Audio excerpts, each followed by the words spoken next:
demon. You look, you get angry at him. He gets an inch bigger, he certainly gets uglier.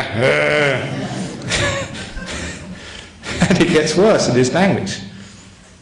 Anger-eating demons. But the anger-eating demon I'm talking about here is your state of mind. How often is it that you are with yourself and you say, I don't like this, get out of here, you don't belong? Because it's ugly, smelly, offensive, whatever, you don't like it? So many of the states of mind we live with are anger-eating demons. The more we don't like them, the worse they get. So, the way of meditation, whatever you're looking at, whatever your experience, you say, welcome. Thank you for coming to visit me. Is there anything I can do for you? And that act of kindness will make the demon of depression, the demon of lack of self-esteem, the demon of fear, the demon of even anger itself get less and less and less and less. And with that kindness, all those demons which plague human beings in our time vanish completely away. We feed it kindness, acceptance. We make peace with these things, not war. That's what we call third noble truth meditation. Making peace, not war, with our own mind. How many people are aggressive, even violent, not to their body, well, they're to the body as well, but also to their mind. The violence to the body is not giving yourself enough rest, not sleeping enough, not taking time out. How hard do we work? And it's the weekend, we push ourselves even harder. That's called doing violence to your body. You only have to go to Charlie Gardner's to see how many people are sick in cancer wards. How many people have heart problems, let alone all these other sicknesses which seem to plague our modern world. Where do they come from? From violence to our body, pushing it too hard. But more than that, all the mental difficulties which people have in our modern world, which fill the rooms of psychologists and psychiatrists, are all come from violence to the mind. You've been so cruel to yourself, instead of being kind to the mental states which come from time to time, until those demons get so big they take up more than half of your mind. Instead you say, welcome, be kind, be gentle, make peace. And the demon grows smaller and smaller and smaller. So whenever you're meditating, to be able to get peace of mind, you can't get peace of mind by making war. As Mr. Bush has found out, which everyone has found out, there's no peace through war. There's this old saying, which part of a poem by William Blake.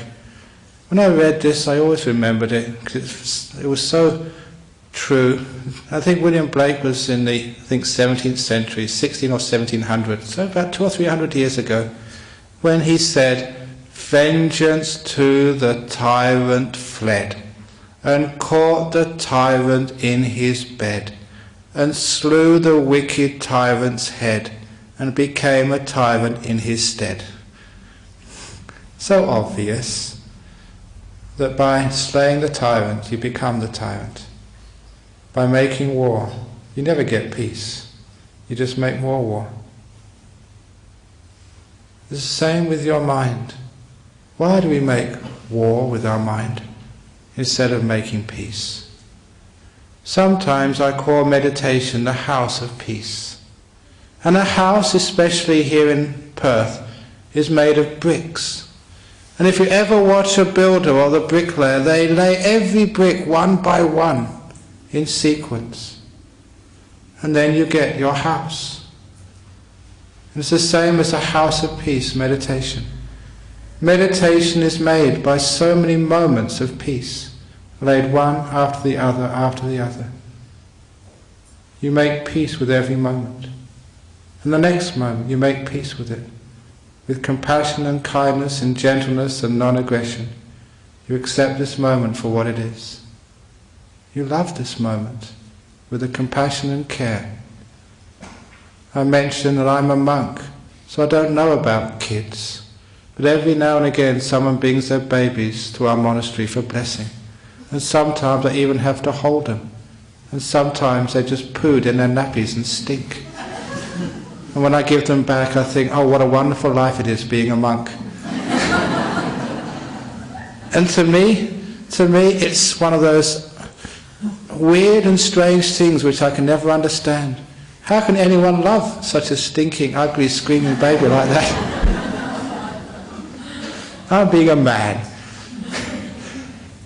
But a mother just loves that kid and just stares at them and they just don't smell the poo.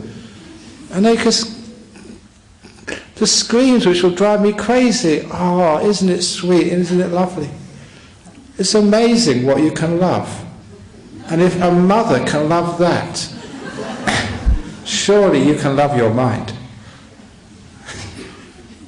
Sure, your mind goes crazy, but it doesn't scream as much as the baby. Well, sometimes it does, but if you can love the baby, surely love your mind when it's screaming, when it poos all over the place.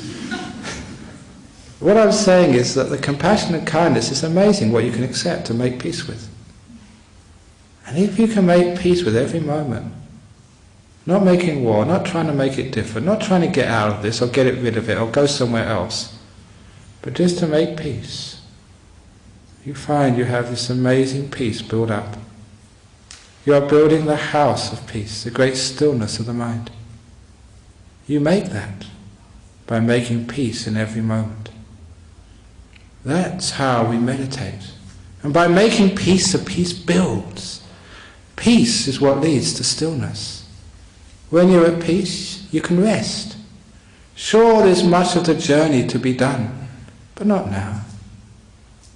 Instead of looking at what needs to be done, you look back on what has been done. And that gives you permission to be at peace. Sometimes I tell people when they go home on a Friday night after listening to a Dhamma talk for so long and you go home late, you've been working all day, and you look at all the dirty dishes in the sink in your kitchen and you think, oh no, do I have to wash those up?